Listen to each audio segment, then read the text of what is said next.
This episode of the Managing Madrid Podcast is brought to you by the Managing Madrid Podcast live in Toronto.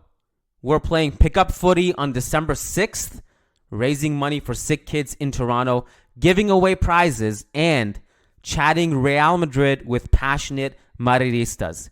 If you want to come kick it with us, play some footy, all for a good cause, then come out. If you're anywhere near Toronto, Hamilton, Niagara, if you're in Ottawa, Montreal, heck, Moncton, Halifax, Vancouver, Buffalo, Detroit, Cleveland, New York, Philly, drive in, fly in, do whatever you have to do. We look forward to seeing your skills and helping sick kids in Toronto. If you want to RSVP to the event, the link is in the show notes. We'd love to see you there. I'll be there. That's Kiyan Sobhani, by the way. Mehdi Hassan will be there. We got Peña Madridista Toronto. We got TAC Academy. And much more, many more. Really fun night in the works. December 6th. Come out if you're in Toronto. Nice article in the Managing Madrid blog. Wonderful lads that do a great job there. And worth reading about that man there. Karim Benzema needs to rest, and the numbers reveal why. Times ended up almost looking like a 6-3-1. Some very good writing about that on the Managing Madrid website. First-rate podcast as well. Of course, Angelo Valdes was a huge part of the equation.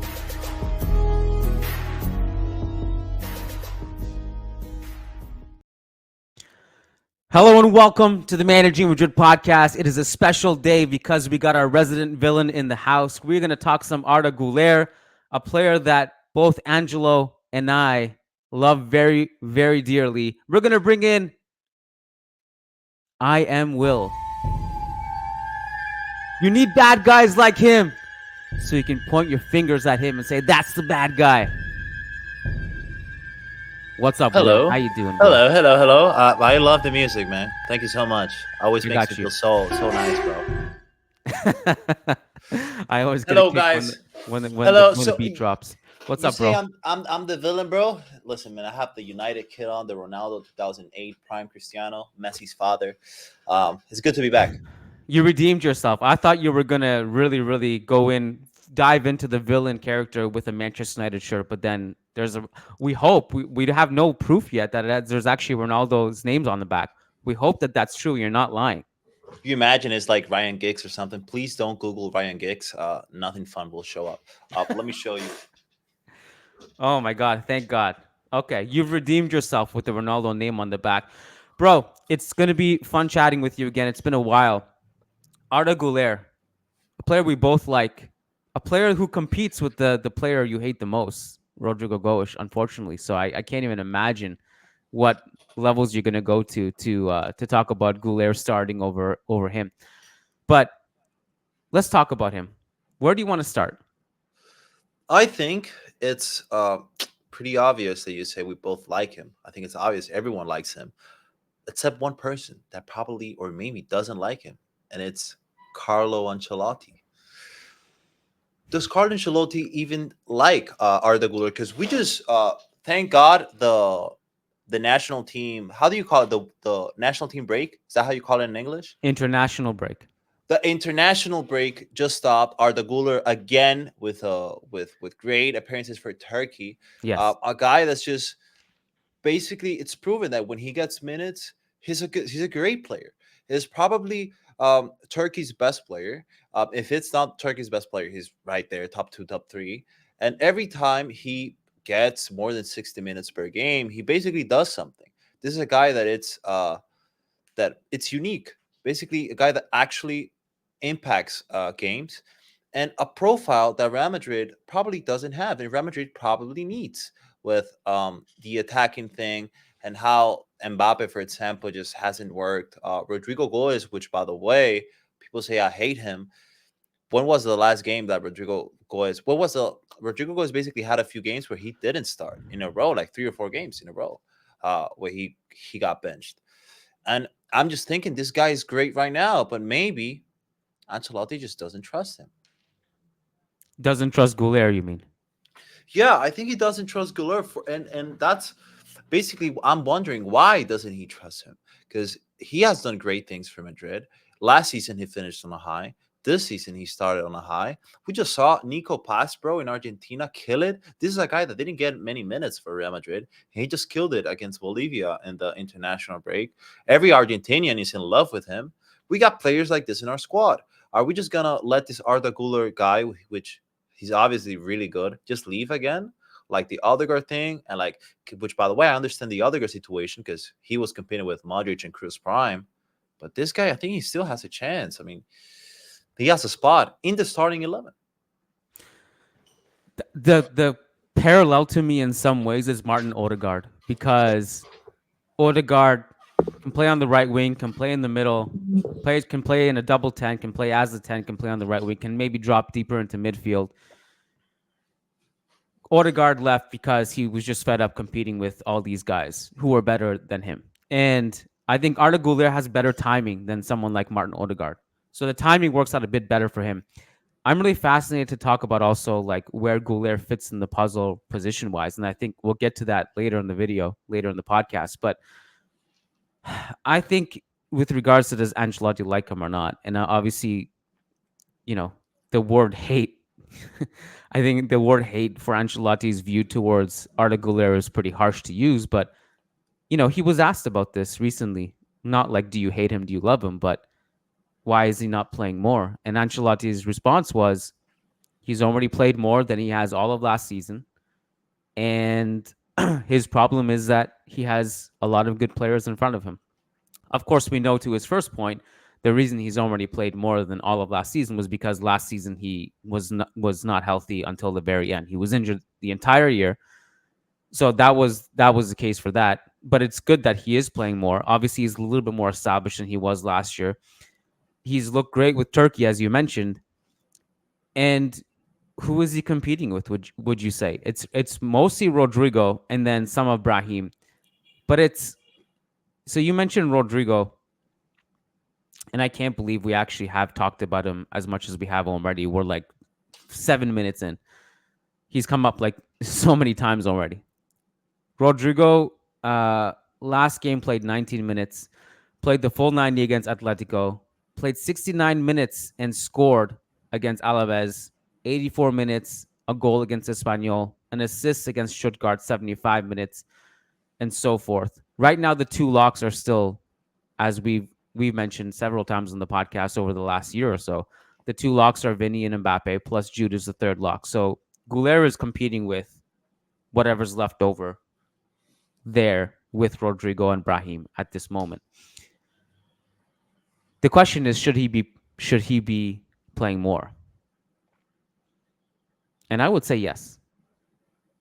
I think the answer to that is a resounding yes, because he's a very productive player. And like you mentioned earlier, he's a different profile. Like, you have the line-breaking dribblers in the squad with Vinny and Jude and Rodrigo.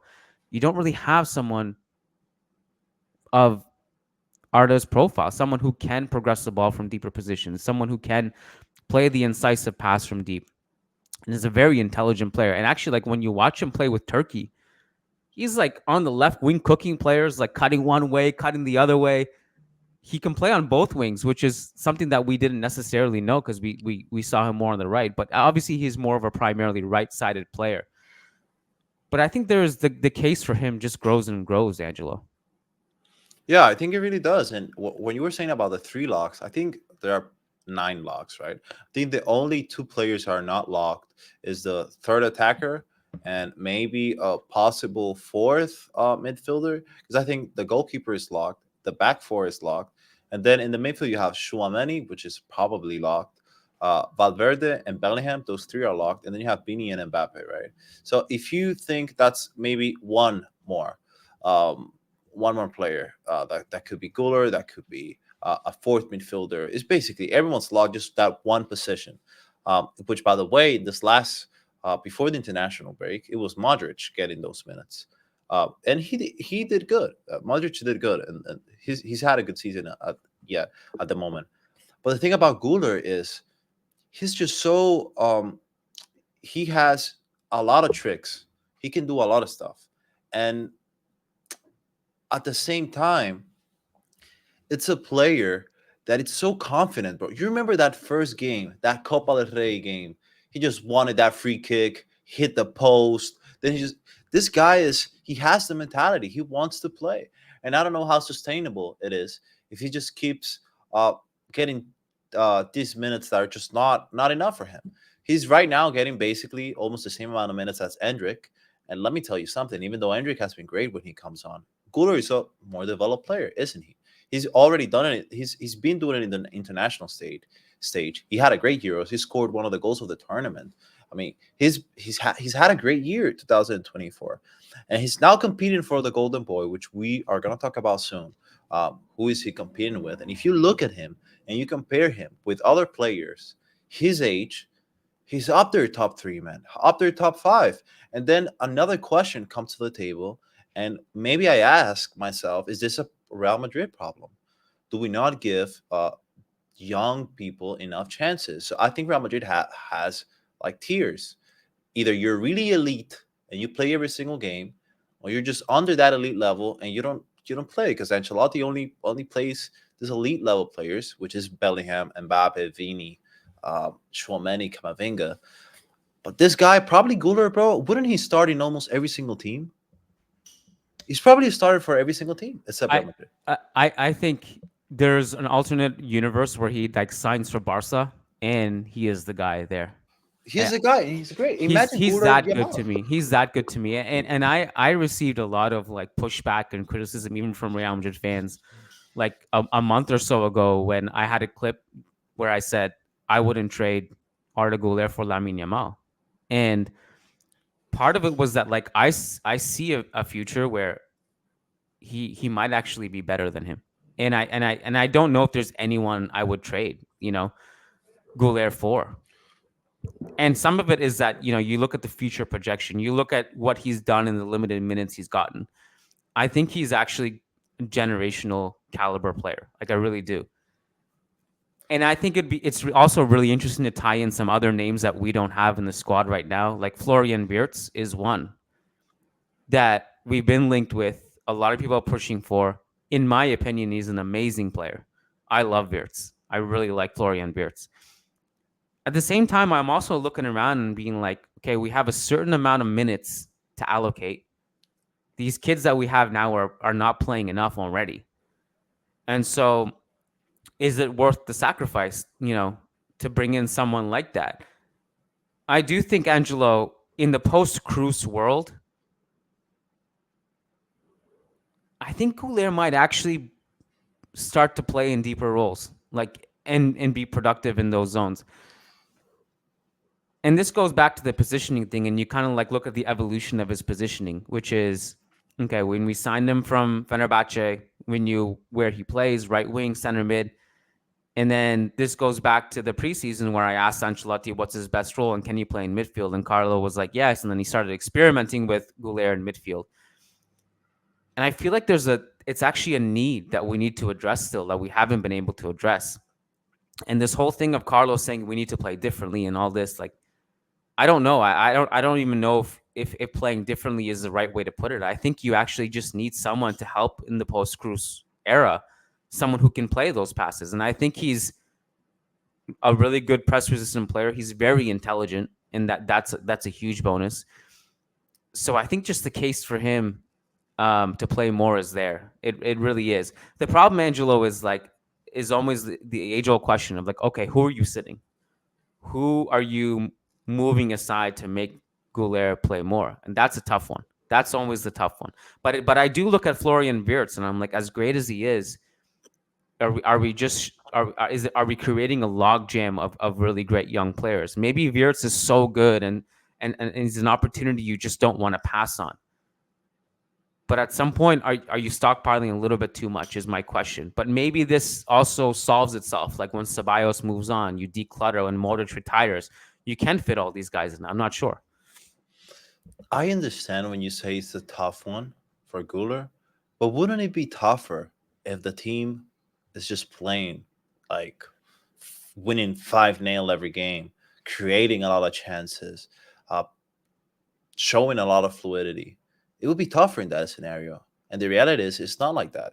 We're still a team that if Vinny is not doing Trivela passes or doing elastico, and we just don't create that much. And Guler is a guy that creates, and Guler is a guy that can give that final pass. And right now in the squad, how many players do we have that can give that final pass? Because it's true, Vinny can do it. But wouldn't you want Vinny in the end of those passes? Or wouldn't you want Vinny very close to the end? If it's not the end, just that one last guy basically gives an assist. Bellingham has shown that he can do it, but I don't know. I think there is a chance and a spot for him, and definitely more minutes than what he's received. I think it's pretty unacceptable what Ancelotti said. The thing, oh, he already played more minutes than last season. Yeah, bro, that guy was injured, like you said. Basically, the dude didn't play. And is now I'm wondering what I was saying earlier. Is this a Real Madrid problem? Is this an Ancelotti problem? Because let's look at the list of the Golden Boy nominees, which is basically the finalists, a short list which Arda Güler is in. And let's see these players and how many of these players are actually starters in their squad. Because Lamine Yamal, he is one. He's basically the star of Barcelona, the star of a whole country, the star of Spain. Joao Neves starts for Paris Saint-Germain. Warren Said Emery starts for Paris Saint-Germain. Garnacho is basically a star for United. Then we have Kubarsi, Savio, Rico Lewis, Alexander Pavlovich, Kobe Mainu, Joriel Hato, Lenny Yoro, Jamie Bino Gittens, sorry for the pronunciation, Kenan Yildiz, Christian Mosquera, Adam Wharton, Arda Güler, Matt Tistel, Desiree Due, Oscar Gluck, and Samuel Omorodion. That plays for Porto, used to play for Atletico Madrid. All of these youngsters basically are starters for their team, basically. And how many Real Madrid players do we have in the short list? Only one, Arda Güler. Barca has two, for example. City is also there with two players. And I just think if Arda Güler is at the level of these players, which they're all pretty good, by the way, in my opinion, Arda Güler is top three. We can rank them if you want to. Why is he not playing more? And in fact, I see some Barca fans like FCP Gavi in Twitter that says, I never knew you could make a top 20 sitting on the bench. And this is the reputation we're creating for our players that, yeah, they're very good, but they don't play that much. Why is Endrick not on this list? Endrick has the level, but he doesn't play that much. Okay, so I have a lot of thoughts on all the things you said. The first thing is, you can't compare Real Madrid to any of these clubs who these players play for.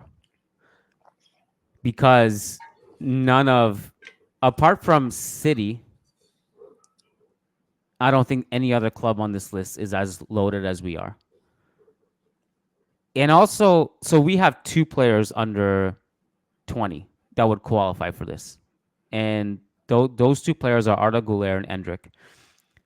The rest, I mean, they're Camavinga, Jude Bellingham at 21. Those are our second two youngest players, and those guys are already too old to be eligible for this award now. So it's Güler. Bellingham won it last year. What's that? Yeah, Bellingham won it last year. Yeah, Bellingham won it last year. Yeah. So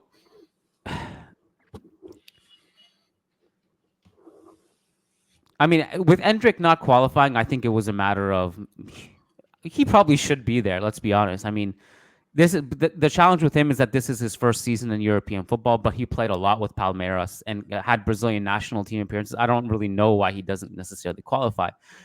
But with regards to like Güler being one of the players, maybe the only player who's not a bona fide starter on his team, although like, there's other players like Savio here who are not, guaranteed starters, I think, but you just can't. Like, Real Madrid is a different beast, and like our goal, Angelo, is not to have as many players in the Golden Boy list as possible. Our goal is to have the best players in the world and to win the most trophies. So like if the sacrifice is, like we only have one player on the Golden Boy list, do we really care about that? I don't. So like it's just hard to compare Real Madrid to the other clubs in this list, bro. Like you really can't. Right. Then let's compare him to players. Because if the goal of Real Madrid is to have the best player in the world at every age, basically, in every position, does Arda Güler win the Golden Boy for you? Is he the best in this list? Lamine Yamal is the runaway winner for me in this race. is Lamine Yamal better than Güler? Because I believe so. I don't think Arda Güler is the best on this list. You want to do a top 3 for the Golden Boy? Go for it. I have first. I think it's Lamine Yamal. I think he's basically right now, just on another level, superior to the rest of the list, to the other 19 players.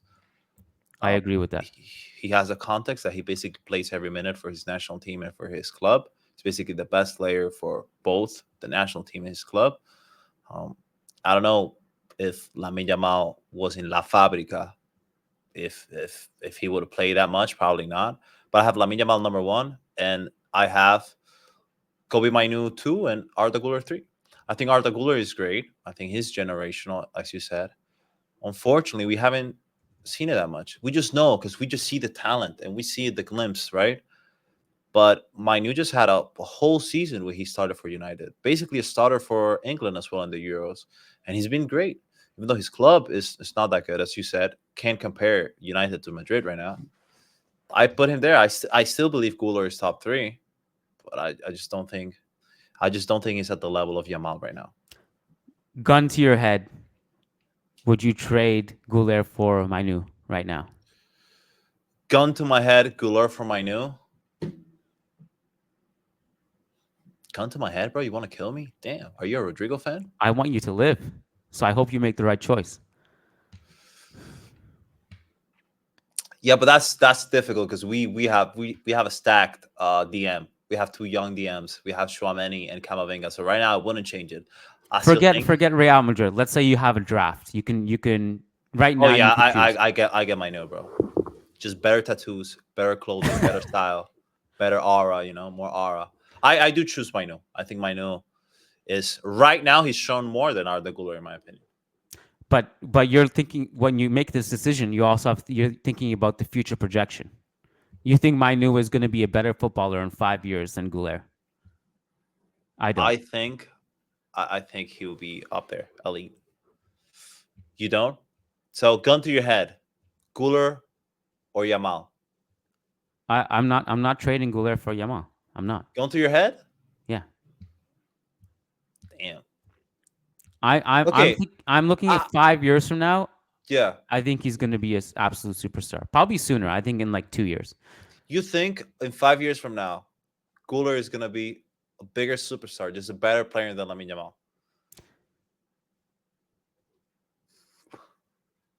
I think Lamine Yamal is going to be like a Ballon d'Or contender. So it's hard for me to say that. But I do think Güler can be one of the best players in his position in the world.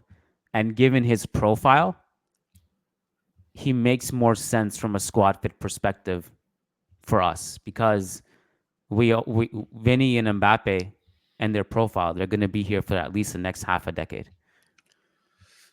I get it. But you know what, Kiyan? I think the structure and the context just matters a lot.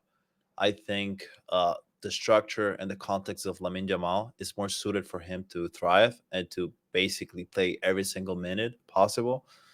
And I don't think that's Arda Güler's context right now. If you were to extrapolate Güler's minutes, like last season was insane for Güler because he barely played and he had the best goals per shot ratio in all of Europe. And he actually outscored Lamine Yamal last season somehow, despite like barely playing. If you were to extrapolate and put Güler in the Lamine Yamal role right now, he gets all of Lamine's minutes on that right wing. You don't think he's going to cook? I think he's going to cook, but I don't think he's cooking more than Lamine Yamal, to be honest. Okay. I mean, I got to see it to believe it, bro. At the moment, that's a fantasy. What you said is a fantasy because Arda Güler is not getting a Lamine Yamal type of minutes. And at the moment, Lamine Yamal just won the Euros, probably being the best player of the tournament. In a tournament that Arda Güler was. The same tournament. They both participated. And now they're both competing for the Golden Boy, and Lamine Yamal is going to win it. And listen, bro, it's not a crime to say that. Lamine Yamal just has a different context, timing. It's like you said. You always had the timing with Rodrigo and Vinny, right? It's the same thing happening here. I'm not disagreeing, and it's really hard to have this conversation without sounding like I'm discrediting Lamine Yamal, which I'm not. like I said, Lamine Yamal is my choice for this award, and it's a runaway winner. Like it's a landslide. Like there's no. It's what I think should happen, but also what I think will happen. There's no question he's winning this award. What I'm saying is, and I'm trying to say this without discrediting Lamine Yamal, I'm saying is that there's an alternate timeline, and this is going back to how high I am on Güler. If Lamine Yamal is coming up at Real Madrid and Arda Güler is coming up at Barca, they just switch timelines. You're gonna have Güler be the front runner in this list, and you're gonna have Lamine Yamal in a similar situation to Güler. Is what I'm saying. I'm very confident of that. Probably in a worse situation. He probably wouldn't have played that much. Yeah, I think I don't even think he'd be at the club, to be honest. Yeah. And Okay. again, it's hard to say that without sounding like I'm hating on him or discrediting him. I'm not. I'm just reading the reality. I really think this would be the situation if you had the timelines um, switched. Yeah, and I think it has to do more with Real Madrid than with the players itself, because we've seen world class players just not be enough for Real Madrid. Hakimi is a world class right back. Just never basically got it for Real Madrid. Odegaard is a world class midfielder.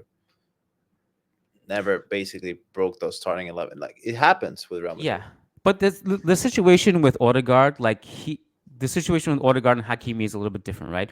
Odegaard was the one who was like, I'm out. I don't want to keep going on loan and coming back. Like, this is not, I just want to go somewhere, be established and play. I'm not going to get that at Real Madrid right now.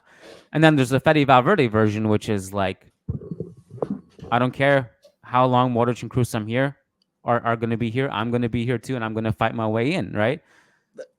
I don't think it's that much of a fairy tale, Kian, because I basically this guy has already come out publicly, and when I say this guy, I'm talking about Arda Güler. Has already come out publicly saying, I mean, I would love to play every minute, but it's okay. I respect the boss, but I would love to play every minute. He said that basically, in other words, right? Valverde, let's not forget, after the 21-22 season when they won the Champions League, he basically has a meeting with Ancelotti. That was reported by a lot of Real Madrid journalists, including the best ones, saying that he basically had a meeting with the staff and saying, listen, bro, like I don't want to be here just running for Modric and Kroos for a long, like I'm already started. Like I want this also to be my team. He basically said that to Ancelotti. I don't know if you saw the reports. And we know the personality of Arda Güler. We know this guy is probably not going to stay here for 2 to 3 years just on the bench. This guy wants to start. Why? The reason he wants to start because he knows he's a starter for 99% of the teams. If we just look at the teams right here in the Golden Boy list, Barcelona, he will start right now with Lamine Yamal. He's probably a starter. PSG, he's probably a starter. United, he's definitely a starter. Manchester City, okay, probably not. But guess what? This is the same team that gives a lot of minutes to Rico Lewis, that gives a lot of minutes to Savinho, that gives a lot of minutes to a lot of youngsters that people don't talk about. That's a good thing about Guardiola. Bayern, he will probably start. Ajax as well, Dortmund as well, Juve, Valencia, Crystal Palace, Porto. This guy's a starter for most of the teams, and I think he's basically a similar situation what we have in the attack. This is the type of player that he's good. He knows he's good and won't stay on the bench for long. But that's my prediction, is that I don't think we necessarily need to worry about his minutes a couple years from now, is what I'm saying. I think he's gonna have less problem about getting minutes the more he establishes himself. So my prediction is that this is a problem for now, but it won't be a huge problem once he just inevitably just rises to the top because he's so good. I get it. Let's do this. You already said the word predict. Would you like to predict Arda Güler's career? Yes, I would love to. Let's do that, man. So when what I mean with predictions is, what titles is he gonna win? How many titles? How's his career gonna look like? Is he gonna stay for Real Madrid the rest of his career? Is he gonna retire with how high in the list of footballers will he retire? Will he be a top 100, top 50, top 30? Can he retire as a top 5 player in the sport? Let's predict his career. Can he? We don't know, man. Bro, this guy could be a top 5. Remember, in 20 years, when Luca is debating with his friends about footballers, bro, will they even know Di Stefano, Cruyff? Like, that's going to be already, for myself, that I'm 24, it's already like, oh, yeah, Maradona and Pelé, yeah, those guys. In 20, 30 years, bro, even Cristiano and Messi is going to be out of the conversation. So let's predict Arda Güler's career. Let's not start with can he be in the top 5 GOAT? Oh, okay. Can he be the Turkish GOAT?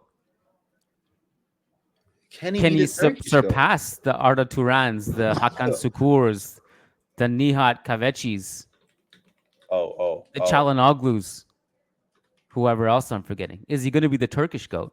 Bro, I was almost saying Mesut Özil. Damn. If Arda Güler was his ceiling was Mesut Özil, that's a wild success. Don't you think?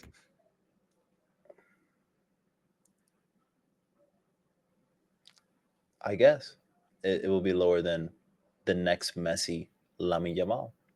But yeah, I guess. What do you think is the best case scenario for Arda Güler? Everything works out beautifully. Best case scenario, this guy wins the Champions League a few times with Real Madrid, stays at Real Madrid, wins a Ballon d'Or, is basically the Kaká region. And because listen, why do I bring up Ballon d'Or to the conversation? You ask every single Barca fan, they all say Lamine Yamal has Ballon d'Or potential. I'm a Real Madrid fan. I hate Barca. Don't get me wrong. I think Lamine Yamal is a Ballon d'Or potential type of player. So if everything goes well for Arda Güler, he's up there. He's a Ballon d'Or potential guy. He wins a few Champions Leagues. He wins a few La Liga titles. And he probably goes and win the Euros with Turkey. I don't think he'll win the World Cup. But he becomes one of the best players in the world. Why did Modric win a Ballon d'Or? Because he won the Champions League being the best midfielder. And he reached the final of the World Cup with Croatia. Isn't that a possible scenario for Güler? Isn't Croatia worse than Turkey? They're probably at the same level. I mean, Croatia had a great midfield, right? With Kovacic, Rakitic, Modric, right? But it's a similar scenario. It's basically not that good of a national team. It's not a top 5 national team, but you're in Real Madrid. Best case scenario for Arda Güler is he breaks into the starting 11 of Real Madrid and he stays there, and he becomes a lock, like we were talking about earlier, like Valverde did, like Bellingham did, like Vini did. Remember Vini, bro. Wouldn't you say Vini's first season with Real Madrid, Vini's first year is worse or at the level of Arda Güler's first year? And it's a different context because I remember Vini played a lot because that season we didn't have a left winger. It was Asensio, Bale, and Benzema. What a trio, right? But it's not that far away. Vini probably had a better first season because he had better minutes, more minutes.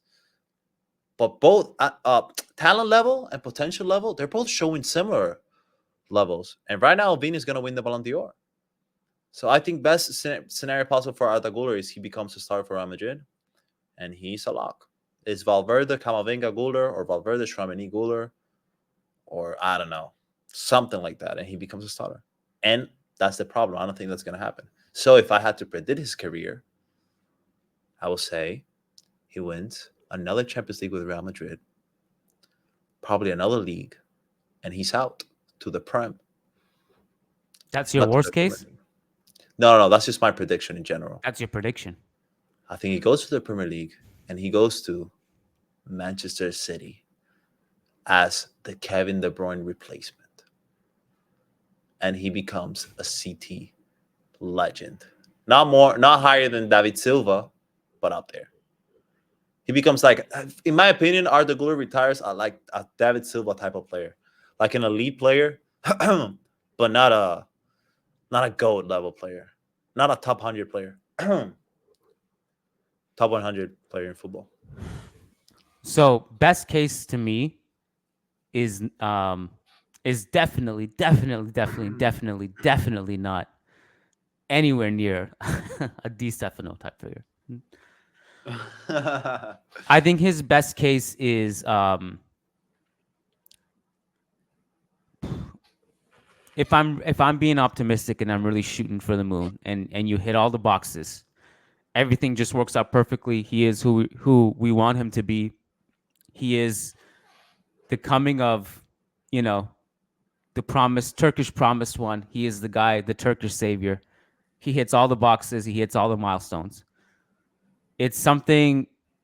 It's a better Ozil. It's an Ozil with a longer peak and versatile enough that he can stay at Real Madrid for far longer than Ozil did. Because Ozil, I remember when he was in his first or second year, we're like, this guy's gonna be a legend. He's gonna be here his whole life. Love him, right? But unfortunately, he stayed only 3 years and went to Arsenal. But I think his best case is he's a better Ozil with a longer peak, more versatile, and is the guy who takes Turkey to World Cup semifinals or a final. If he does that, if he's the guy who can take Turkey to a World Cup final, like Modric took Croatia to the World Cup final, that's probably a Ballon d'Or level player. So you're basically, I'm sorry, but you're basically describing Kevin De Bruyne's career. Kevin De Bruyne is basically a better Ozil. Took Belgium to a World Cup semifinal.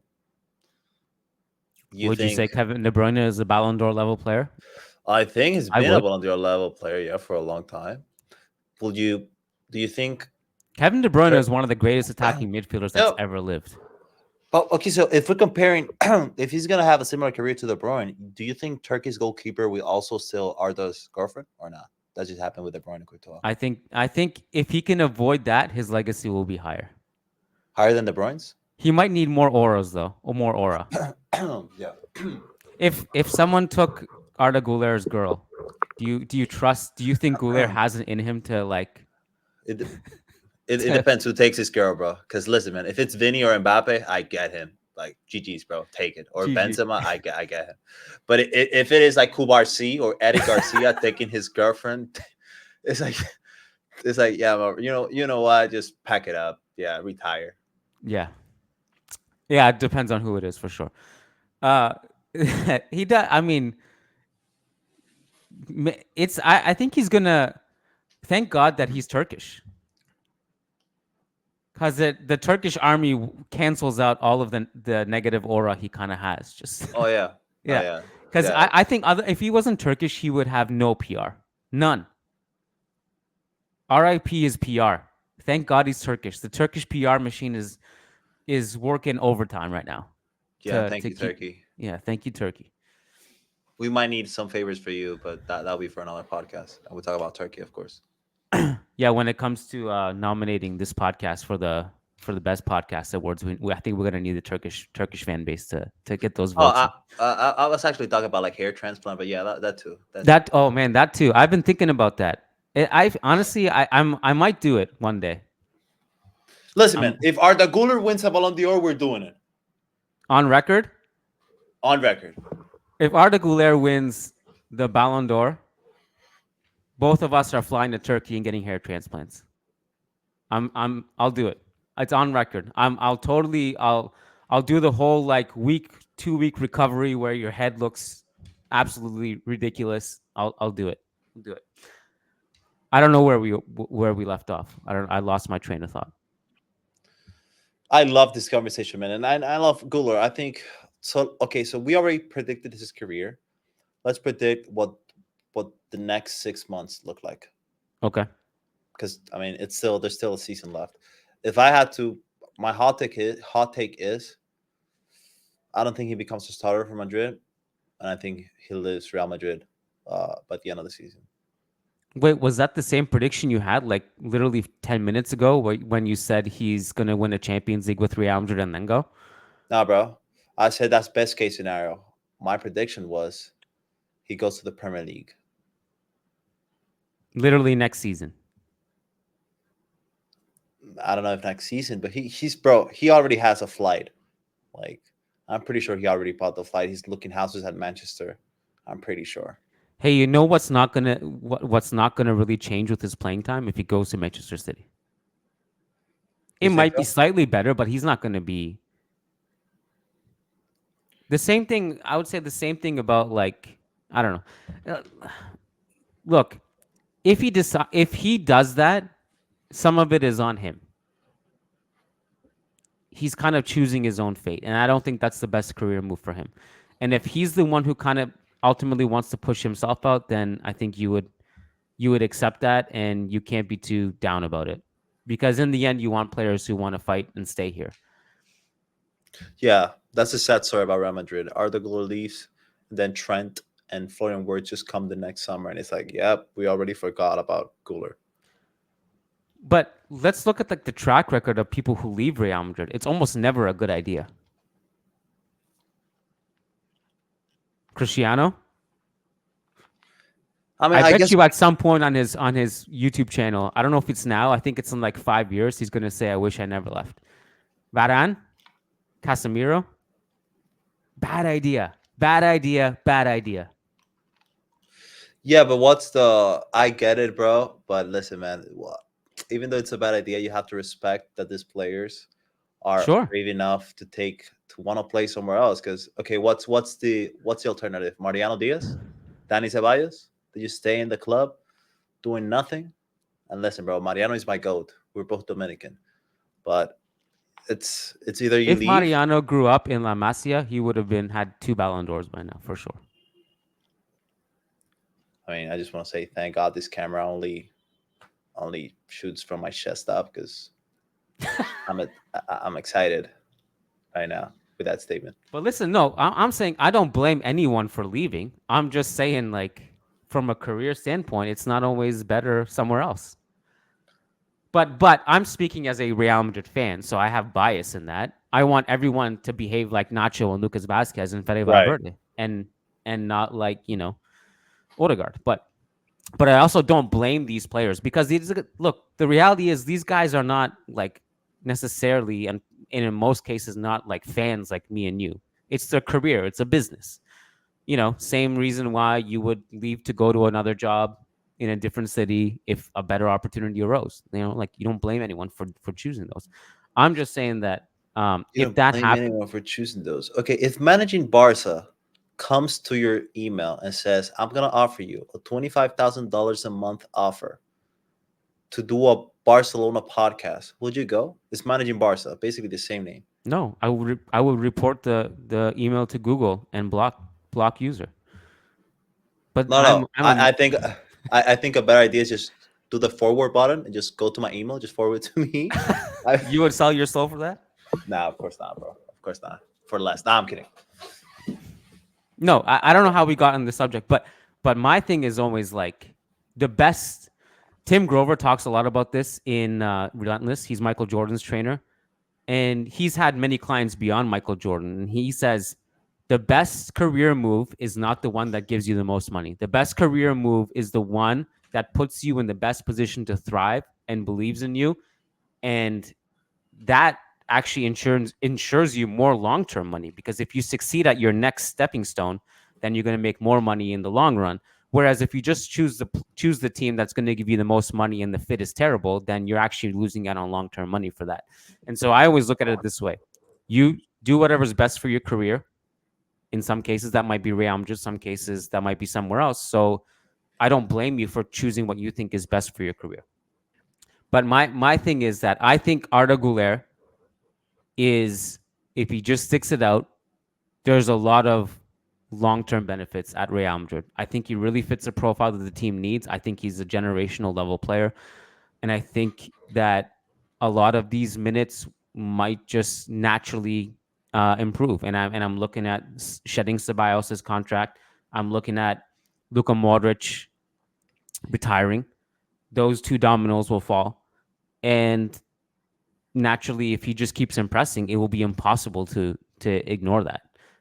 So I think this is kind of a problem for right now. And I don't see why he necessarily wouldn't grow in more prominence this season. He's already started several games, and like, right, it's not like he's not playing at all. Like, let's not exaggerate it. He's played both Champions League games off the bench. He's played 7 games in La Liga, and How many of them as a starter? At least 3.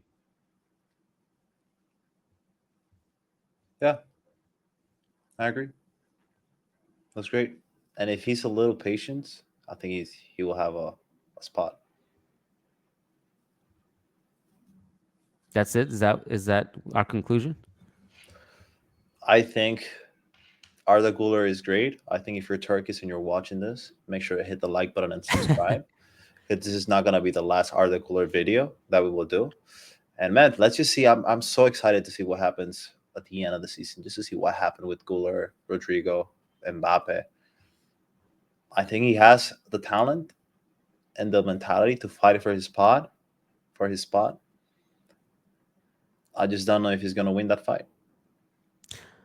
I want to close with this. Sometimes it may seem like I'm just overhyping players unnecessarily for the sake of it. I don't feel this way about every player I watch, whether it's at Real Madrid or somewhere else. When I watch Arda Güler play, I can see the entire package. His decision making, he's so confident on the ball, and he's so good at knowing where the ball is going to go before he even gets it. His decision making is off the charts. I also think he's more agile and more nimble than we give him credit for. I know we kind of compare him to more like nimble and dynamic and quicker wingers who are faster with their dribbling, but he's very good. He's a very good dribbler. I think he's a type of player who right now his assist numbers are terrible, but that's also because he's, you know, I think once you get him on the ball more, once you get like his passing into the box, the way he whips in those balls are so dangerous. They're so deadly. And he's just a very prominent player. Like, he's so willing to be in the spotlight. He's so willing to demand the ball. And I've seen this guy in person several times, just walking around, whether it's in the mix zone or just, in person, he's such a shy guy. Like, he's very, again, like going back to the aura thing, but he's on the field. He's a totally different character. And I love that about him. I think he just got it. He's got something that is special to me. And I'm not overhyping for the sake of it. I really believe in this guy. I think he's going to be generational. And that's why I wouldn't trade him for anyone. And some of it is a bit emotional. I think there's a bit of an emotional attachment to him. I really want him to succeed, and I think he will. Hopefully we'll have a competition for the ages with Lamine Yamal and Güler. Hopefully It's not the first time we see them competing against each other in an individual award thing. Will be fun. Listen, Will, it's been a pleasure. I didn't mean to bring out that music. Are you sure you didn't? Yeah, you sure you didn't mean that, man? Yeah, sure. I actually meant to just bring the classic OG Managing Madrid theme song as we fade it out here. Great chatting. Follow Will on Twitter, IG, YouTube. He's everywhere. Just search his name. I don't even need to tag it here. He's got his head in the clouds right now, rocking the mic on stage in front of millions of people. He got everyone pissing their pants laughing. He's a superstar. Hope you remember your days on the Managing Madrid podcast, bro. We're signing off. Lots of content coming your way. Dortmund, Barca coming up. That'll be fun. Thanks, guys, for listening. Peace out.